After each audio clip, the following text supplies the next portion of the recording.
Je feuillette l'album de mariage. Quelle photo veux-tu que je choisisse?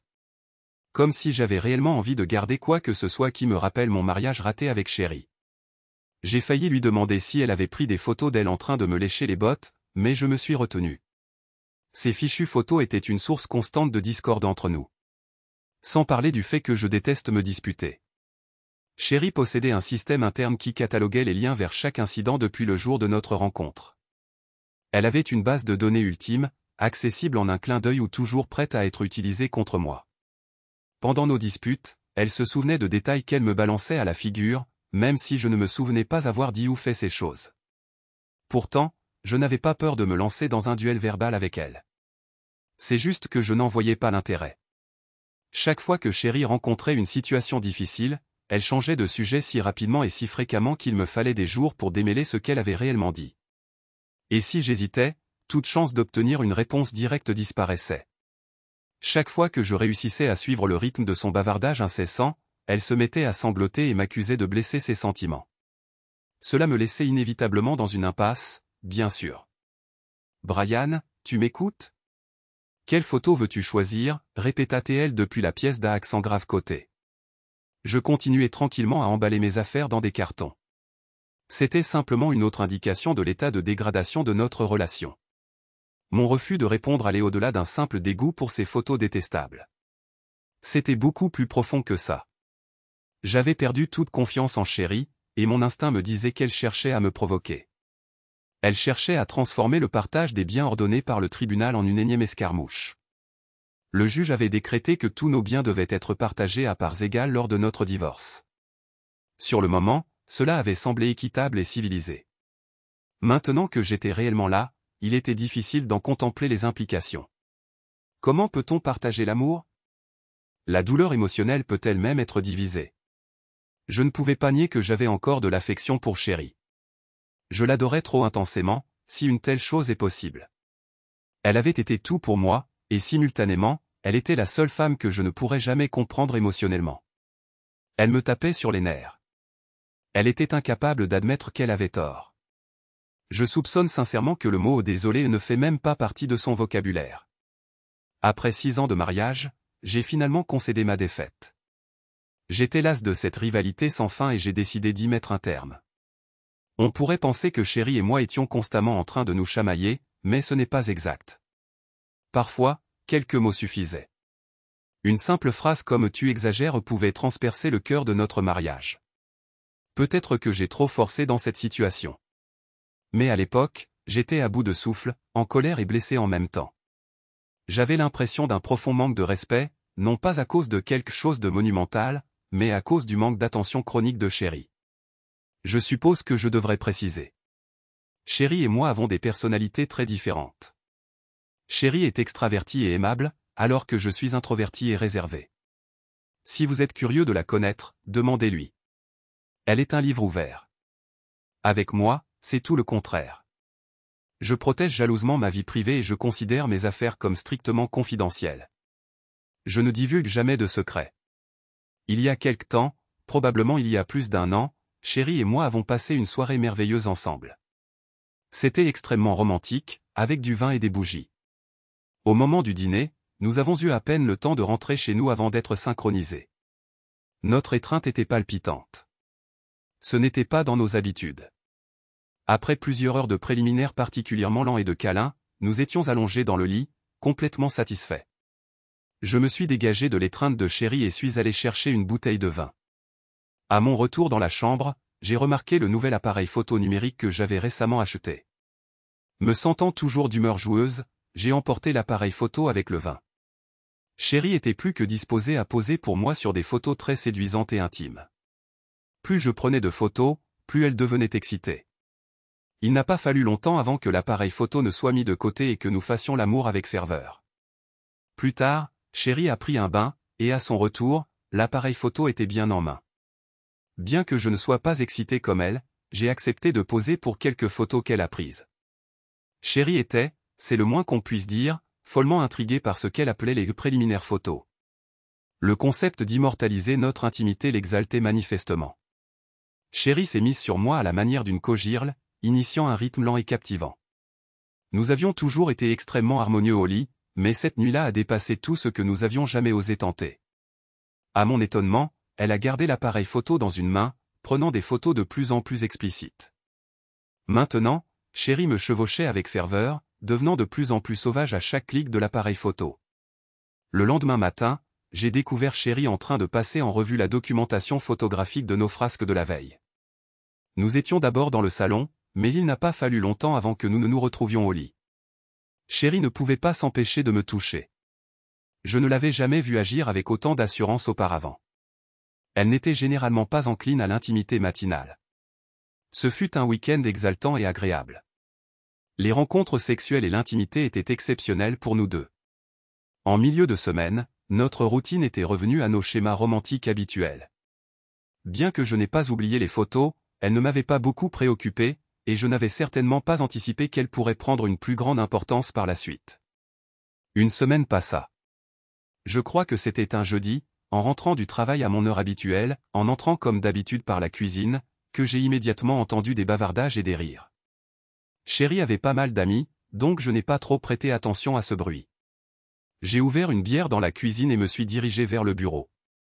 Je me suis dit que je devrais rester à l'écart de ce qui semblait être une réunion de filles façon enterrement de vie de jeune fille et essayer de me détendre un peu. Cependant, au moment où j'ai franchi le seuil du bureau, ma mâchoire s'est décrochée, et la bouteille de bière a glissé de ma main soudainement molle, se brisant à mes pieds. Chérie et deux de ses amis étaient regroupés autour de l'ordinateur en train de regarder un diaporama de nos escapades intimes. J'ai essayé de parler, mais les mots sont restés coincés dans ma gorge. J'étais furieux. Pourtant, plus que tout, j'étais humilié. Plus humilié que je ne l'avais jamais été de ma vie. Chérie, toujours aussi ouverte, me souriait et me saluait comme si elle regardait des dessins animés Disney. Il était clair qu'elle n'était pas le moins du monde gênée de partager nos moments les plus personnels et privés avec ses amis. Il lui a fallu quelques secondes pour remarquer le choc sur mon visage. Après le départ de ses amis, nous avons eu une longue discussion sur ce qui s'était passé, et je n'ai pas perdu mon sang-froid. Je suis resté calme, conscient que je devais me concentrer sur le défi qui se présentait à moi. Chérie ne semblait pas comprendre ce qu'il y avait de si répréhensible dans ses actes. Elle était fière des photographies et ne voyait aucun inconvénient à les montrer à ses amis. À ce stade, vous devez tenir compte de ma nature réservée pour comprendre ce que j'ai ressenti. Ce n'était pas tant ce qu'elle avait fait, mais le mépris total de mes sentiments qui me dérangeait. J'ai essayé à plusieurs reprises de le lui faire comprendre, mais apparemment, mon calme l'empêchait de saisir pleinement la situation de mon point de vue. Peut-être aurais-je dû la confronter plus énergiquement, mais j'étais résolu à ne pas laisser la situation dégénérer en une querelle qui ne mènerait à rien. Finalement, elle a promis de ne plus montrer les images ni d'en parler à qui que ce soit. Cela ne s'est pas déroulé comme je l'avais espéré, je n'ai pas obtenu la résolution que je cherchais dans cette conversation. Et ce dont j'avais besoin, c'était d'excuses, mais nous n'en étions pas proches. Bien sûr, j'aurais pu le dire directement, mais réfléchissez à ceci. Quelle est la valeur? C'est comme s'acheter un cadeau de Noël qui manque de sincérité. Pendant environ une semaine, j'ai lutté pour surmonter la situation, finissant par céder et en prenant le chemin de la facilité. En conséquence, Chérie n'a rien appris, et j'étais entièrement insatisfait de la façon dont les choses s'étaient déroulées. Je me suis juré que la prochaine fois que nous serions en désaccord, je ne laisserais pas passer. Je ne permettrai pas que notre prochain malentendu disparaisse sans être abordé. Malheureusement, le round final est arrivé plus tôt que prévu. Chérie et moi assistions à une réunion de famille chez ma sœur. L'événement était un barbecue dans le jardin organisé pour fêter l'anniversaire de mon père.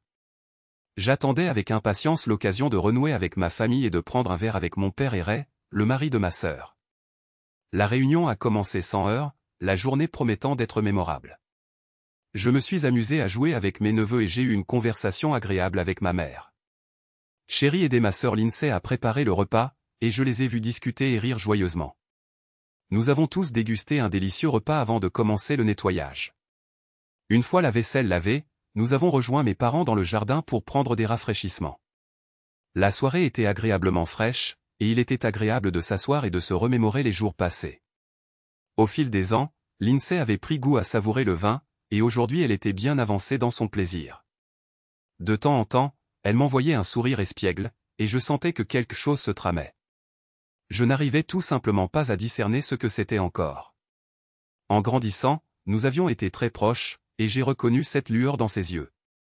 Ma mère racontait une histoire touchante sur la soirée du bal de promo de l'INSEE, décrivant son élégance dans sa robe, la comparant à une reine. J'ai observé le visage de l'INSEE devenir cramoisi alors que maman continuait à se souvenir de la soirée spéciale de sa fille.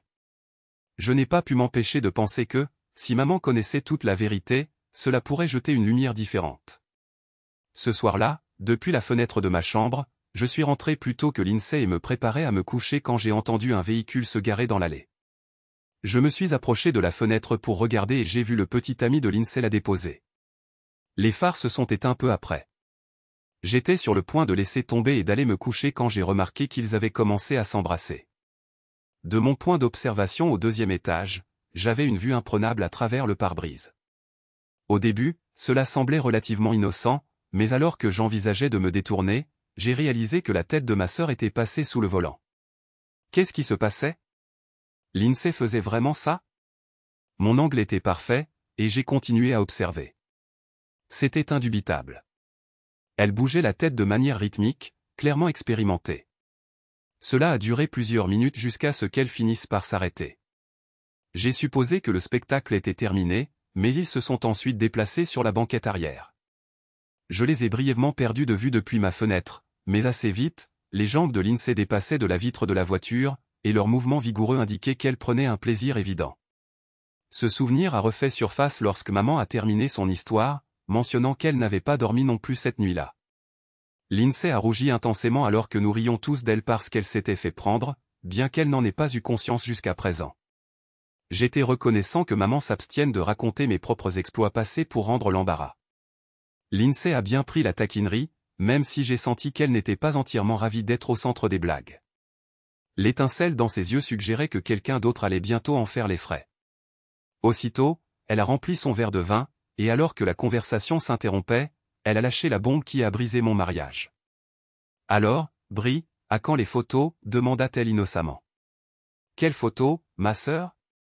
Rétorquai-je, simulant l'ignorance parce que, honnêtement, je ne savais pas ce qu'elle insinuait. Oh, tu sais, celle dont Chérie a parlé, ironisa-t-elle. J'ai jeté un coup d'œil à Chérie et j'ai remarqué que son sourire s'évanouissait. Mince, ses yeux m'ont propulsé sur mes pieds, me motivant presque à faire quelque chose d'inédit dans ma vie, frapper une femme. Et pour la première fois, je n'ai ressenti aucune honte à nourrir de tels sentiments. J'étais enragé, absolument furieux contre ma femme d'avoir brisé le pacte que nous avions conclu de ne plus jamais parler de ces photos infernales. Dans un accès de colère, j'ai lancé ma bouteille de bière contre la clôture, la regardant se briser en fragments, tout comme la confiance que j'avais autrefois placée en Chérie. Brian, c'était juste une plaisanterie, tenta l'INSEE pour calmer le jeu. Ne te mêle pas de ça, ai-je rétorqué. Tu n'as pas idée de ce que tu dis, ai-je répondu sèchement. Chérie a reculé, et c'est alors que mon père est intervenu, cherchant à reprendre le contrôle avant que la situation ne dégénère. Allons, mon fils, calme-toi. Tu te fais une montagne d'une taupinière. J'ai senti mon visage s'empourprer immédiatement. Réagir de manière excessive? C'est ton point de vue? J'ai explosé. Alors restez pour le spectacle complet parce que vous n'avez encore rien vu. Vas-y, trouve ça amusant. Profitez en tant que vous le pouvez, car demain, cela ne semblera plus aussi amusant. Chérie, je suis épuisé par toi et ton apparente indifférence à tout. Brian, pouvons-nous en discuter en privé? Supplia Chérie. Pourquoi? De toute évidence, tu n'as aucun scrupule à tout étaler en public. Allons, chérie, faisons de ce moment une affaire publique aussi. Oh mon Dieu, Brian, tu exagères énormément cette situation. Elle a commencé à se justifier. Oui, tu as raison. Les promesses n'ont aucune valeur pour toi. Tout cela a été vain. Maintenant, écoute attentivement ce que je vais dire, pour qu'il n'y ait pas de confusion. C'est fini, pour de bon.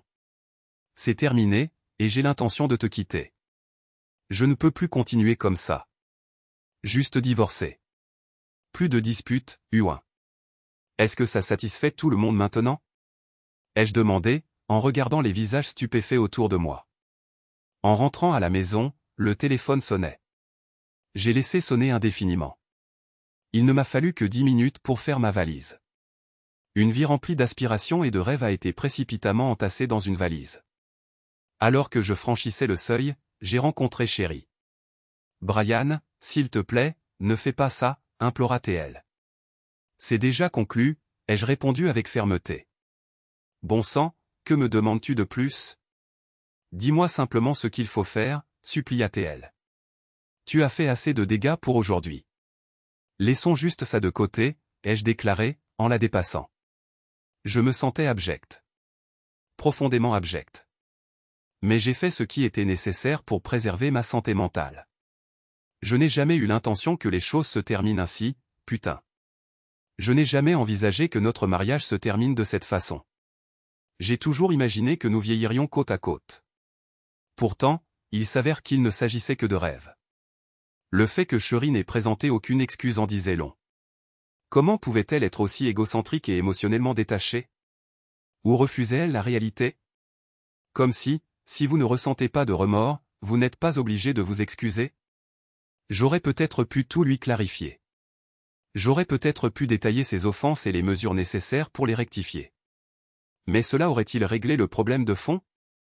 J'en doute. Chérie devait en être témoin elle-même et surtout le reconnaître en elle-même. Sinon, elle continuerait à me reprocher les choses. Et cette fois, je n'étais pas disposé à reprendre ce rôle. La chambre de motel était glaciale et dépourvue de vie, à l'image de mon existence. Je me suis assis avec une bouteille pour me donner du courage et j'ai tenté de rassembler mes idées. Pourquoi? Mes émotions fluctuaient comme les marées de l'océan. J'avais raison. Je me trompais en pensant que Chérie me manquait profondément. Mais la balle était dans son camp maintenant. J'avais tiré un trait définitif, et pourtant, j'étais persuadé que dans les bonnes conditions, j'aurais été prêt à tenter de sauver ce qui restait de notre mariage. Si Chérie pouvait démontrer de véritables regrets et un engagement à reconstruire les fondations, nous pourrions peut-être réparer les choses. D'un autre côté, compte tenu de son passé, j'étais également certain que nous, en tant que couple, appartenions déjà à un passé qui s'estompait. Appelez ça de l'orgueil ou ce qui vous plaira, mais je n'allais pas être l'arbre flexible qui plie. Cette fois, je devais rester ferme sur ce que je considérais comme juste. Sinon, je ne pourrais jamais me respecter en tant qu'homme. Et elle non plus. Si Chérie, ne serait-ce qu'un instant, pensait qu'elle pouvait me dominer, elle perdrait tout respect pour moi. Et c'était là le nœud du problème. Sans son admiration et ma confiance, notre mariage était voué à l'échec. Après être resté assis seul pendant plusieurs heures, j'ai baissé les yeux et j'ai remarqué que j'en étais toujours à siroter le premier verre de whisky que j'avais versé. C'est alors que j'ai décidé de boire davantage et de tenter de dormir, malgré la solitude insupportable que j'anticipais pour la nuit à venir. Il aurait été si facile de rentrer chez moi auprès de ma femme. Mais quel avantage réel aurais-je obtenu au final? Une semaine, un mois, voire un an? Tôt ou tard, l'histoire se répéterait. Il était clair que l'érosion de la confiance s'intensifiait progressivement. Chaque fois que je réfléchissais à l'absurdité de toute cette situation, je réalisais que j'avais déjà entamé la descente au précipice. La manière dont j'allais atterrir ne dépendait plus de moi. Mon seul recours était d'espérer soit un déploiement miraculeux de parachute, soit une collision brutale avec la réalité. Le lendemain matin, je me suis réveillé épuisé. La combinaison du manque de sommeil et de l'anxiété implacable m'avait presque submergé. J'ai attrapé mon téléphone pour vérifier mes messages, découvrant ma boîte de réception inondée de notifications. Le seul appel auquel j'ai choisi de répondre était celui de mes parents. « Papa, je suis désolé de vous avoir fait subir, à toi et à maman, cette épreuve hier soir, me suis-je excusé. Je ne veux rien entendre pour le moment, mon fils, a-t-il répondu. Ce qui compte, c'est que tu sois en sécurité, a-t-il continué, sa voix empreinte d'une sincère inquiétude. Ça va. Dis à maman de ne pas s'inquiéter, l'ai-je rassuré. Je ne veux vraiment pas en parler pour le moment. Mais je viendrai vous voir dans quelques jours et j'essaierai de tout vous expliquer, ai-je expliqué. D'accord, Brian, on se voit alors. Ta sœur est juste là. Elle voudrait te dire quelque chose, a ajouté papa. Papa, non, ai-je protesté, mais Lindsay était déjà en ligne. Brian, où diable es-tu? Chérie est hors d'elle sans toi, a-t-elle commencé, en développant les remords de Chérie. Je n'avais pas grand-chose à dire à part lui demander poliment de s'abstenir de s'en mêler, bien que cela ne semblât avoir aucun effet. Sa persévérance a fini par me faire céder et accepter une rencontre. Maintenant que nous étions face à face, je n'avais toujours rien à dire jusqu'à ce qu'elle prononce à nouveau ces mots exaspérants. Brian, écoute-moi. Tu surréagis, n'est-ce pas? Tu exagères toute cette situation, a-t-elle affirmé. Tout d'abord, c'est à moi d'en juger. Et pourquoi supposes-tu que ce n'est pas un problème majeur? Explique-moi ça, ma sœur. Explique-le-moi. Chérie a violé une promesse qu'elle m'avait faite. Ce n'est pas seulement le fait qu'elle te l'ait révélé. C'est qu'elle a désiré te le partager. Nous avions un accord explicite de ne plus jamais mentionner ces photos, ai-je affirmé avec véhémence. Brian, allons. C'est moi, ta sœur. Elle ne les a pas publiées sur Internet ou quoi que ce soit de ce genre. Brian, sérieusement, est-ce que ça vaut vraiment la peine de mettre en péril la meilleure relation que tu aies jamais eue pour un petit secret, a-t-elle insisté. Réfléchis un instant. Permets-moi de vous aider à surmonter ça, a-t-elle plaidé. Mêle-toi de tes affaires. Tu n'as aucune idée. Ouais, chérie s'est confiée à moi pour quelque chose qu'elle n'aurait probablement pas dû. Et maintenant, tu entres dans une crise de nerfs. Bon sang. Ce n'est pas un problème si colossal. C'était juste un secret mineur, et maintenant tu crois que ton monde s'écroule. Abordons quelque chose que tu ne peux vraiment pas comprendre. Comment un secret trivial partagé au sein de la famille pourrait éventuellement avoir de l'importance? Est-ce que c'est ce que tu insinues? Oui, exactement ce que j'affirme. Bon, assurons-nous d'être parfaitement clairs. Imagine, par exemple, que chérie ait révélé quelque chose sur maman ou papa, ou peut-être même sur toi. Serait-ce encore sans conséquence si cette information se répandait dans le reste de la famille? Non, bien sûr que non. Ce serait peut-être un peu embarrassant, mais ce ne serait pas la catastrophe monumentale que tu décris. Très bien, soyons clairs. Imagine que j'informe ton mari, Ray, que tu as eu une aventure d'un soir et que ton plus jeune enfant n'est peut-être pas de lui. Stop. Je crois que je comprends où tu veux en venir. J'ai acquiescé. C'était la première fois de ma vie que je voyais Lindsay complètement muette. Son visage est devenu livide, mes mots l'ont transpercé de part en part. Elle n'a pas simplement été émue. Elle a sauté les étapes préliminaires et s'est mise à sangloter à chaudes larmes. Je me sentais minable. Pourtant, comment aurait-elle pu comprendre la nécessité de ne plus se mêler de ma vie? Comme on pouvait s'y attendre, il a fallu des heures pour réparer le mal que j'avais fait à Lindsay. Je lui ai assuré que si jamais Ray apprenait son infidélité, ce ne serait pas par moi. Je lui ai aussi dit que, bien que j'étais déçu par ses actions, je m'abstenais de tout jugement. Ce n'était pas de mon ressort. Ses actions étaient son problème avec Ray, malgré ma désapprobation. Elle a finalement compris ma réaction comme de l'eau de roche. À partir de ce moment-là, elle a cessé de s'immiscer dans ma vie. Les parents de chérie, ainsi que ma propre mère et mon père, présentaient un tout autre scénario. On aurait dit qu'ils me harcelaient sans relâche, à toute heure du jour, dans le but de me faire renoncer à ma colère. Chacun d'eux a présenté ses excuses au nom de chérie pas moins d'une centaine de fois. Une fois que j'ai décidé que j'avais accordé à chérie suffisamment de temps pour reprendre ses esprits, j'ai pris rendez-vous avec elle. Malgré ses efforts pour dissimuler son épuisement et sa lassitude, c'était évident dans son comportement. Je pourrais essayer de raconter notre conversation, mais honnêtement, elle était tellement décousue qu'il serait difficile de la suivre. Ça a commencé par « Brian, s'il te plaît, ne m'as-tu pas assez puni ?» Ça a continué par « Ne réagis-tu pas un peu exagérément ?» Et ça s'est terminé par « Brian, s'il te plaît, mon amour, ne me quitte pas », ce dialogue alambiqué a duré plus d'1 heure. Des mots durs ont été échangés de part et d'autre, et il y a eu des larmes. Pourtant, pas une seule fois je ne l'ai entendu reconnaître ses torts ou présenter des excuses. Je suis parti, le cœur vide, mais plus résolu que jamais à l'idée que je l'aimais toujours et que je désirais sa présence dans ma vie, ses défauts et tout. Et nous avons tous des défauts, moi y compris.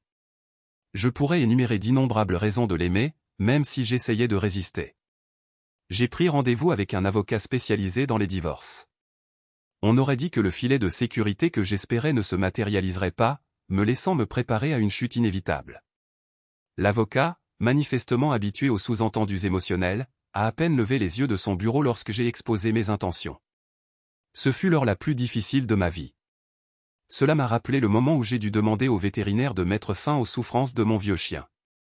C'était précisément ce que je demandais. L'euthanasie. Une conclusion paisible à notre mariage. Mais la tranquillité était la dernière chose que j'ai rencontrée. Quand Chérie a reçu les documents juridiques, j'ai été bombardé de toutes parts. Je n'arrive pas à y croire. Brian. Pourquoi? Pourquoi tu fais ça? A-t-elle crié. Tu sais pourquoi, chérie. Et si tu ne comprends toujours pas, alors il n'y a rien à sauver ici. J'ai répondu tristement. Chérie, non. Ne gâche pas ça pour nous. Je ferai tout ce que tu me demanderas. Dis-moi juste. Dis-moi juste, a-t-elle sangloté. Entendre son appel désespéré m'a brisé le cœur, me faisant me sentir absolument abject. Cependant, je ne pouvais plus continuer à supporter la vie que nous avions autrefois partagée. Dans le passé, j'évitais généralement les confrontations. Certains pourraient interpréter mes actions actuelles de la même manière, mais cette situation était différente. Cette fois, je me battais pour notre mariage d'une manière inhabituelle, un changement dont nous avions tous les deux besoin pour survivre. Nous devions traiter la cause profonde, et non seulement les symptômes. Si je cédais maintenant, la corruption qui érode l'essence de notre relation ne ferait que s'intensifier et finirait par tout détruire. À son crédit, Chérie s'est farouchement opposée au divorce. Elle n'a pas contesté le partage 50-50e proposé. Elle a plutôt refusé catégoriquement d'accepter le divorce, quelles que soient les conditions. Et même si les seuls vrais bénéficiaires étaient les avocats, j'ai quand même ressenti une certaine fierté envers elle. D'une certaine manière, Lindsay était le seul membre de ma famille à me soutenir. C'est elle qui comprenait maintenant pourquoi je suivais un chemin d'autodestruction, un chemin que j'avais choisi volontairement. Je m'étais confié beaucoup plus à ma sœur que quelques secrets. Nous avions eu de nombreuses discussions sur les erreurs que les gens commettent dans les relations, qu'elles soient constructives ou destructrices. Au cours des dernières semaines, elle avait mené une profonde introspection et fait des choix extrêmement difficiles. Ses actions impulsives avaient diminué son amour pour Ray. Elle m'a confié que son infidélité avait eu de lourdes conséquences et qu'elle avait perdu le respect qu'elle avait pour lui. Bien qu'elle ait réalisé que ses aveux à Ray pourraient défaire leur famille, elle ressentait le devoir, envers son mariage, d'être honnête car l'honnêteté était primordiale. La résolution de Lindsay m'a incité à sonder ma propre intégrité. Étais-je en train de me transformer en quelqu'un comme Chérie? Quelqu'un déterminé à triompher à n'importe quel prix? Non. Absolument pas. Même si les apparences pouvaient initialement suggérer le contraire. Il ne s'agissait pas de triomphe ni de déterminer qui avait raison ou tort. Il s'agissait de responsabilité et de la volonté de l'assumer. C'est là que ça m'a frappé, en discutant avec Lindsay. Chérie et ma sœur avaient d'étonnantes similitudes. Toutes deux étaient des enfants gâtés qui avaient toujours obtenu ce qu'elles voulaient. Ce n'était pas de la méchanceté délibérée. Cela venait plutôt d'habitudes qu'elles avaient acquises pendant leur enfance. Leurs mots et leurs larmes leur permettaient toujours d'obtenir ce qu'elles désiraient. Pour parler clairement, personne ne les avait jamais confrontées avec détermination. Personne n'avait osé prononcer le mot non. Mais moi, j'avais choisi de faire face à la situation. J'avais finalement décidé de refuser. Chérie comprendrait-elle? J'étais conscient que si elle ne comprenait pas, je ne pourrais jamais reprendre une vie commune avec elle. Peu importe à quel point je l'aimais ou dépendais d'elle, je ne pouvais pas revenir vers elle en signe de soumission. Au fil des semaines, mon optimisme a commencé à s'étioler. Une impasse. C'est la description la plus juste de la façon dont notre dispute s'était terminée. Lindsay et Ray étaient aux prises avec des problèmes relationnels majeurs. Au moment où elle a tout révélé à Ray, il a perdu le contrôle et l'a mise à la porte. Pendant un certain temps, les perspectives ont semblé particulièrement sombres. Néanmoins, Lindsay a persévéré. Elle a assumé ses responsabilités et exprimé ses regrets.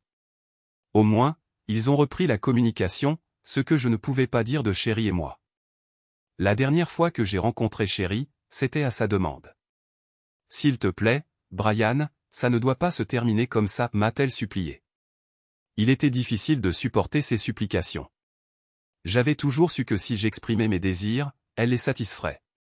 Pourtant, je comprenais aussi à quel point ses promesses sembleraient creuses. Tu connais la profondeur de mon amour pour toi. S'il te plaît, mon chéri, donne-moi une autre chance. Elle sanglotait. On aurait dit qu'elle approchait des sentiments que j'attendais, mais elle n'y est pas parvenue. 2 mots seulement, et je lui aurais accordé cette chance. Si elle avait simplement dit « Je suis désolé », j'aurais immédiatement arrêté la procédure de divorce. Brian ? Brian, tu m'écoutes ? Tu veux des photos, m'a-t-elle demandé, se tenant à côté de moi. Non, elles sont à toi, ai-je presque murmuré. Garde-les. J'ai regardé le mur, ne percevant rien, ressentant un vide intérieur. C'était la fin, n'est-ce pas? Tout ce qui restait de quelque chose que j'avais autrefois considéré comme sacré et précieux. C'est ce que je ressentais. C'est difficile à exprimer. C'est comme un homme qui vient de sauter la vie, et son âme se tient à côté de son corps, regardant vers le bas, se demandant s'il existait une autre solution, un moyen de rectifier la situation. Et maintenant, il est irrémédiablement trop tard, n'est-ce pas? L'arme à feu est encore chaude, mais la blessure est trop profonde pour arrêter le saignement. Trop, déraisonnablement trop tard. Je suis désolé, Brian. Pardonne-moi, s'il te plaît, a chuchoté Chérie. Trop tard, n'est-ce pas? Ou pas? Peut-être qu'il n'est jamais trop tard pour prononcer ces mots cruciaux.